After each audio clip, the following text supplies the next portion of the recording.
Ladies and gentlemen, boys and girls, children of all ages, welcome to another exciting edition of Bees Cast. In this episode, I have the banana baller, Dylan Porter, who played for both the Savannah Bananas and the Party Animals and made the Oakland Ballers by coming to an open tryout. A phenomenal story and somebody that I think the fans are going to really love. He's a local guy, crazy talented, very marketable, tons of skills. He's going to be a fan favorite for sure. Now, opening day is coming up very quickly, March 20th. I cannot wait. We have some major things planned for opening day. It is going to be packed, but, and this is very important, Wednesday, the day after opening day, we are giving away Bottle Rock tickets. We are giving away hotel stays. We are giving away posters of Scrappy. We are calling it Winning Wednesday, and I think that the first homestand, the opening day game, is going to sell out no matter what, but where we prove that sports are alive and well in Oakland is game 2. We need people to show up for game 2. That should be the real opening day, where we show everybody that Oakland baseball is here, it's alive, it's well, and it ain't going anywhere. The Oakland Ballers are staying, never moving, and baseball in Oakland will thrive. All right, without further ado, let's get to our interview with Dylan Porter. All right, so I reached out to Dylan Porter to be on this episode of Bees Cast because I think he's going to be one of the biggest fan favorites coming into this season for the Oakland Ballers for many, many reasons. We have a banana baller, we have a local player, we have somebody that's got immense skill. And so, Dylan, man, I'm so excited to catch up with you and give people a chance to get to know you a little bit. Thanks for joining me. Yeah, thanks for having me. I'm super excited to get going. Yeah, Oakland Ballers, super fun. Now, this is an interesting fact. So you come from Banana Ball, the Party Animals. We also had a player last year, Brett Carson, who has gone from Ballers to Banana Ball, playing for one of the new teams. So it's really cool to see the crossover. But let's jump into that first, because I think it's really interesting that it's not like a Harlem Globetrotter situation where the Party Animals, who you played for recently, never win, right? Like, you actually closed out a world tour for the Party Animals to be victorious, right? Yeah, I did. That was definitely one of my career highlights, I would say. But yeah, that was 2023, and it was like neck and neck, and we ended up winning like the tour by one game. And I mean, the players are really competitive about it. And we really want to win. Everybody, all the players, have like good backgrounds. A lot of guys have played affiliated ball, independent baseball, D1 baseball. So it's, high level of play. Everyone's competitive about it. So it's a good mix of like very competitive on the field, but also like keep it loose and, put on a show, make it entertaining, a lot of fan engagement. So it's a nice mix of both. Yeah, I could imagine that you learned so much just from a marketability standpoint and a fan engagement standpoint. And I think everybody loves Banana Ball because it's fan first. And we're very much at the Oakland Ballers, fan first, community first, obviously a different kind of baseball. But it's not all fun and games. I think on the surface you would think it is, but what does pitching in front of those types of crowds in situations where you do have to be able to throw strikes? Like, you can't go out there and just walk people. Nobody wants to watch that. I mean, I could imagine the pressure is intense and probably sets you up really well for a future in baseball, right? I would like to think so. I mean, I mean, you definitely feel the pressure going out there, and there's a lot of fans watching. It's a lot of big venues, so you definitely feel it. Once you get out there, it's kind of like you get used to it, and it's kind of just you're out there pitching, and try to keep it loose. If anything, I would take it a little too seriously, and I would get pretty competitive about it, because I'm facing good hitters, and I want to get outs. I want to do well, as everyone does, obviously.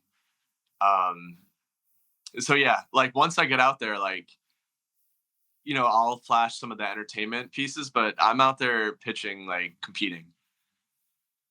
Yeah, but you have to have a signature move, and I saw what your move looks like. It's almost like a one leg squat down up into your windup. So How did you come up with that? And will you be able to use that in the Pioneer League? It might be a little too slow to the plate, like if there's runners on, right? Yeah, so it's called a pistol squat, and it's a Nice. single leg squat. And I actually originally learned it when I was at Santa Barbara City College, and our pitching coach had a good relationship with big leaguer Jack Flaherty, and so I got to do like one lesson with this pitching coach and Jack Flaherty, and he was talking about like the pistol squat and being strong like through a full range of motion in your back leg and all this. So I was like, okay, there's this like big leaguer doing this, talking about this. Like I'll try to like incorporate it into my routine. So I like worked on it some and like was eventually able to do it. And didn't really think about it for years, but would have it incorporated into my routine. And then when I showed up to the banana ball tryout a few years ago, I was like, what could I do to like stand out?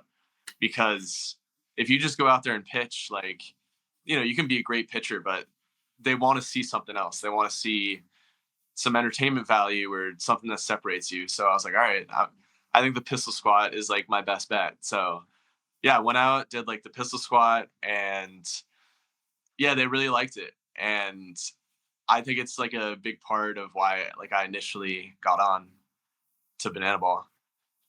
Yeah, and it gives your teammates behind you too a chance to like interact with the pistol squad too and do other things to kind of sync up with you, which is really cool. And I think it's a pretty sweet move. I hope you can at some point break it out this season for the Ballers. I Yeah, just I mean I must it's see this. not a balk.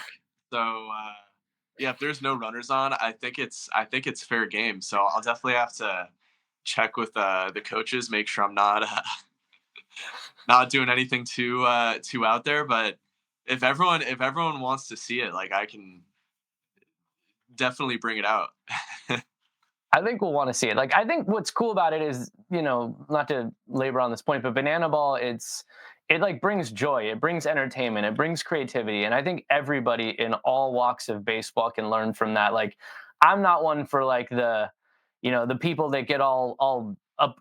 Like, like someone does a bat flip and they freak out because of the unwritten rules. Like, I think baseball should be more fun. So I love that they're leaning into the fun. I'll just say, like, one last question on this front, but you grew up in Richmond, you went to Piedmont High, you're a Bay Area guy. Like, how does one end up, with the banana ball situation? Like you said, you tried out, but like you went off to college, you pitched. Where did you end up connecting with them in that way? So I finished up college at University of New Orleans, and I had a teammate, Dylan Cunningham, who was on he was in the Bananas summer college team when they were like a college team in the Coastal Plains League. And I would always just be talking to him about banana ball. And, I knew about it, knew about the Bananas, had seen them on social media. And yeah, just essentially told him like, it looks like a really cool thing. I would be very interested in doing it. And I didn't even know this at the time when I was talking to him about it, but he was like, "Yeah, they're actually starting like a pro a pro team, and they're gonna like start to create a league." I'm like, "Wow, that sounds really cool." And yeah, I would be very interested in getting involved. So he put in a word to the recruiter, and yeah, recruiter reached out to me, went to the tryout, and yeah, things kind of went from there. That's fascinating. And you got to meet and interact with Yellow Tux Jesse and everything. Yeah, yeah, yeah. He Jesse's seems around. awesome. Yeah, Jesse's around a lot. He's yeah, I mean, ton of energy and you know, very super innovative in baseball, and it's super cool like what he's been able to accomplish. And banana ball is like his creation. And yeah, it's super cool to just see what he just once it was just an idea, even 5-6 years ago wasn't something that people even knew about. And yeah, now in a few days they're going to be playing at the Clemson football stadium in front of 81,000. So yeah, I'm super happy for them and super happy for all my former teammates. And yeah, I mean, I'll definitely be tuning into that game. And yeah, it's I get a lot of enjoyment watching the games at this Yeah, point, I and think it's cool. I think everybody does. I mean, it's hard Yeah. not to get that enjoyment. But like, let's pivot now to the Ballers, because some people will play independent ball or work their way up through the affiliate system, and then they'll go to Banana Ball sort of as a, all right, this isn't working out for me, I'm going to do something new and different. Like, you're going the opposite direction, because I think you have the talent level to come in and continue your pro career and hopefully make it to affiliate ball and continue. So like, you were somebody that grew up here locally. The Oakland Ballers are a startup team, kind of built from scratch by two fans out of nowhere. And you went to a tryout. I know I talked to the coaching staff. They said you were there, like, but your velo was a little low, and like they weren't entirely sure. But then you came to the open tryout, and you were the best strike thrower. You had the best velocity. Like, everything was different at this open tryout here in Oakland. So I think it's fascinating that people can show up to an open tryout and make the team. So, what was that experience like, and what did you maybe tweak in between the Pioneer League tryout and then the Ballers Open tryouts? Yeah, so yeah, I mean, I remember throwing in front of Aaron Miles like a few months or a couple months before that, and I'd heard about this. It was just this indie ball tryout, and I had heard about it, and I had a few weeks notice, and I was like, all right, like I've been throwing a little bit, like I think I can get ready and like be ready for it. So I tried to like ramp up quickly, and honestly, in that tryout, just wasn't quite. I just wasn't fully ramped up, wasn't quite ready, and so I had like another month and a half, 2 months to get ready for this Ballers tryout. So I really put focus into just getting as prepared as I could, and throwing consistently, lifting consistently. So I think that was just a better showing of what I can really bring to the table. Um, and yeah, I mean, the going into the tryout, like I knew they were only going to take a couple guys, and yeah, I didn't put a ton of pressure on it. I didn't have super high expectations because I knew that it would be hard to get picked up out of an open tryout, and I'd have to have a really good showing. So I think having that mindset of not putting a ton of pressure on myself, and yeah, just trying to go out there and have like a good experience, and when I get out there, obviously like compete to the best of my ability is a good mindset to have, and makes it more fun, takes a little pressure away. So I think that definitely helped me going into the tryout. Yeah, I mean, that's basically what Aaron said. I caught up with him before this interview, and he said best strike thrower, among the best velocity, and absolutely, they did not want to wait. Some of these guys at the tryout then moved on and went to the Arizona tryouts and eventually got drafted by the Ballers to be a potential 26 man. They saw you and they're like, we're not waiting. Right. So I think it's a great story that you were able to get to that tryout and make your way onto this roster. I think that's super cool. Like, how much did you really pay attention to the Ballers as they first became a team? I mean, we're going into the second season now. We've had four players make it to affiliate organizations. That means four players that pitched for the Ballers last year ended up getting signed to major league orgs. Like, how much of that was an inspiration to you in wanting to do these open tryouts and eventually sign with this squad? Yeah, so I mean, growing up here, obviously I had been hearing about the Ballers, hearing about like just all the support they're getting with I grew up an Oakland A's fan. Them leaving, obviously, really really tough for the community. Tough to see for me too. So I was super happy to see that the Ballers were coming in, and there would be professional baseball in Oakland. And yeah, I've just seen a ton of support around, and even walking around Berkeley, Oakland, you see people walking around with Ballers gear, which is super cool. And I'd known about the Pioneer League too, because there's a handful of guys with the Bananas organization that had played in the Pioneer. So I had known about the Pioneer, and towards the end of last year, I I kind of wanted to get back into real baseball, and wanted to see what I could make out of, if I could make something out of a real baseball, a normal, more, normal baseball career. while I'm still, while I'm still young enough and able. So the Ballers had been on my radar ever since like the end of last year.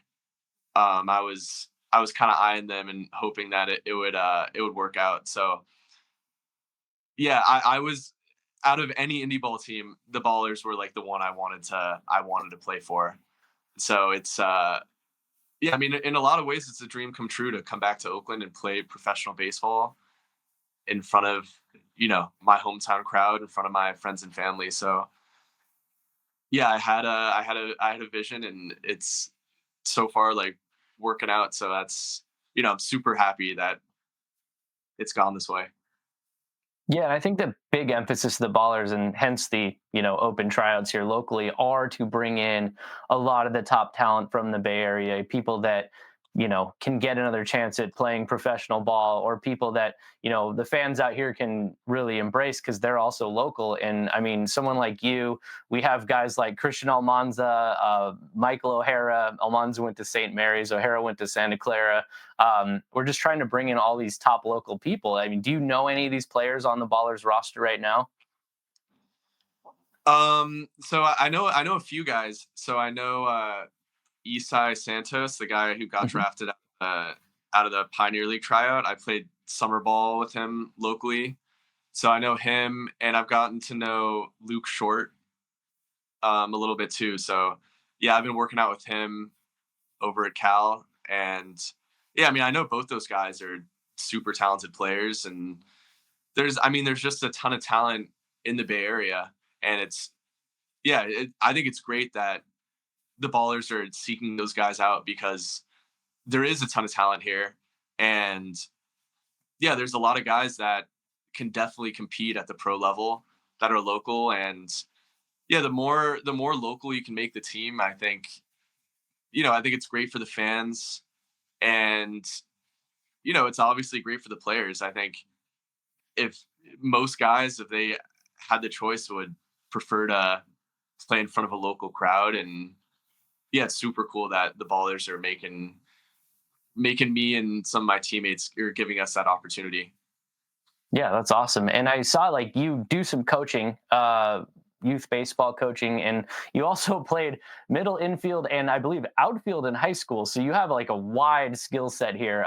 What can you bring to this team, like from a coaching standpoint? Is there anything you can teach, or maybe even from a marketability standpoint, teaching people kind of how to market themselves, like you learn in Banana Ball, or just fun in the entertainment factor? Like, what could you bring to the table here, kind of off the field, so to speak, at the Oakland Ballers? Yeah, that's a good question. I mean, one thing with being in with the Bananas for like a couple, over 2 years, definitely learned a lot about like the entertainment side, what catches fans' eye, what keeps fans engaged. So there's definitely I think like in terms of baseball, like working quickly and just breaking that the barrier between players and fans. You see like major league games, and it's super hard to interact with like a player at a major league game. Like growing up, it was I'd be going to A's games, and I'm trying to get autographs from the players, and hopefully trying to get a ball or something. And it's difficult, obviously, and it's difficult to interact with them.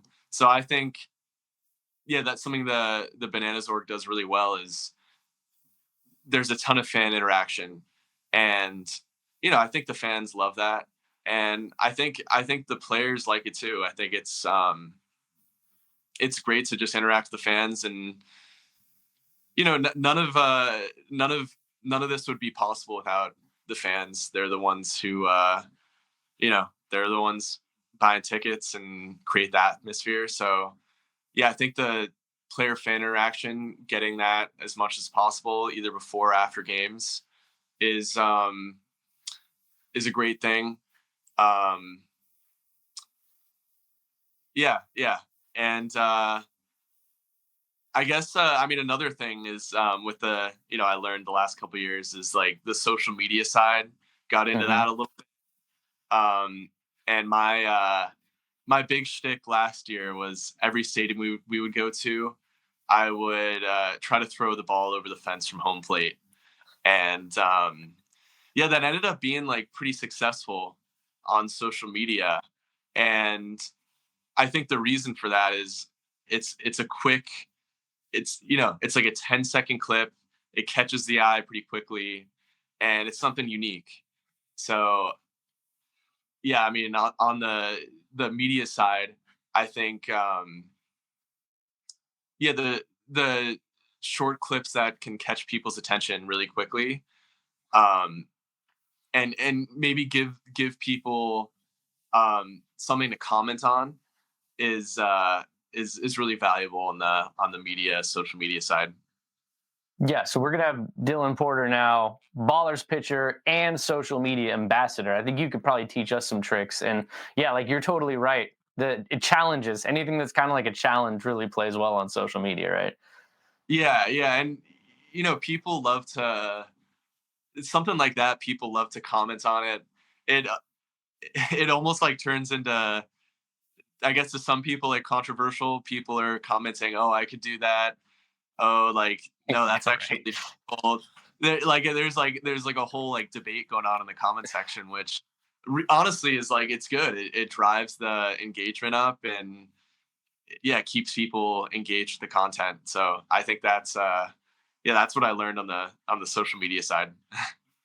Man, I can't wait. I can't wait to work with you on the social media front too. Then, obviously, I can't wait to watch you pitch as well here in Oakland.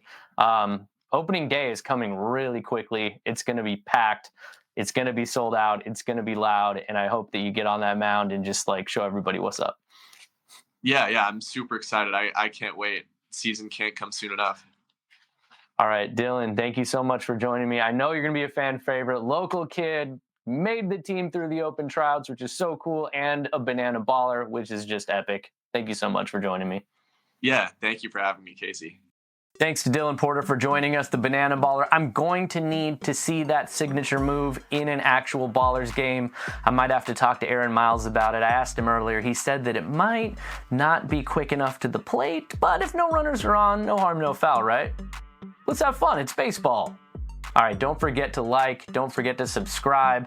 We are on all the podcast platforms. We are on YouTube. Check us out, and we will keep dropping these episodes every Tuesday for you throughout the season, bringing you access to players you can only get here on Beescast. That's it for now. We'll be back next week.